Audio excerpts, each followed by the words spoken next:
Chaque jour, Charles et Carole vous présentent la leçon de l'école du sabbat.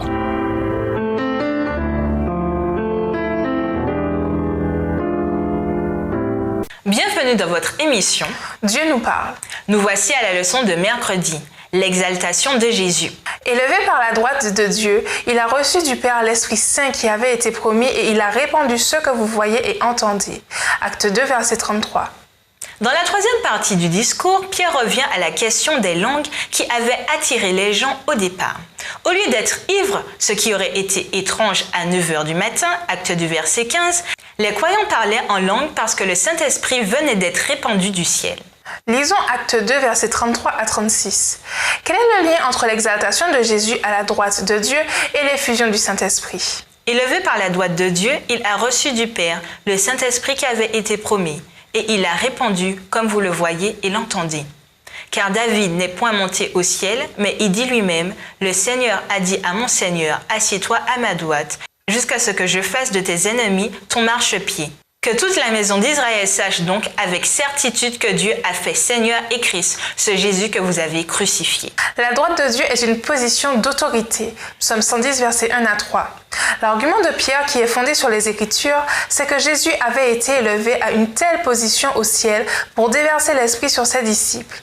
L'exaltation n'a pas accordé à Jésus un statut qu'il n'avait pas auparavant, comme on peut le lire dans Jean 1, verset 1 à 3 et Jean 17, verset 5. À la place, elle représentait la reconnaissance suprême de la part de Dieu de sa prérogative en tant que Seigneur et Sauveur. Acte 2, verset 36. Cet événement nous emmène en fait à l'un des thèmes les plus importants des Écritures, le conflit cosmique entre le bien et le mal. L'idée, c'est que l'Esprit ne pouvait pas venir pleinement tant que Jésus n'était pas exalté. Jean 7, verset 39. Et Jésus n'aurait pas pu être exalté s'il n'avait pas triomphé sur la croix. Jean 17, versets 4 et 5. En d'autres termes, l'exaltation de Jésus était la condition à la venue de l'Esprit, car elle signifiait l'approbation divine de ce que Jésus avait accompli sur la croix, y compris la défaite de celui qui avait usurpé la souveraineté sur ce monde. Jean 12, verset 31. L'irruption du péché dans le monde a jeté une ombre sur Dieu. La mort de Jésus était nécessaire, non seulement pour racheter les êtres humains, mais aussi pour justifier Dieu et révéler l'imposture de Satan.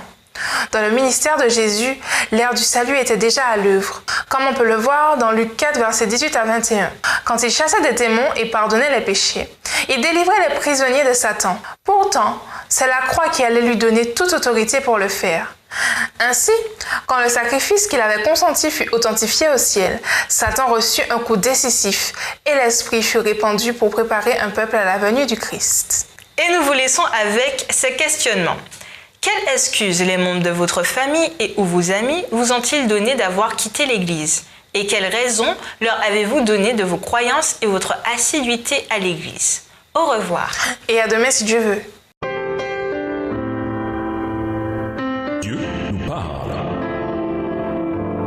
Chaque jour, Charles et Carole vous présentent la leçon de l'école du sabbat.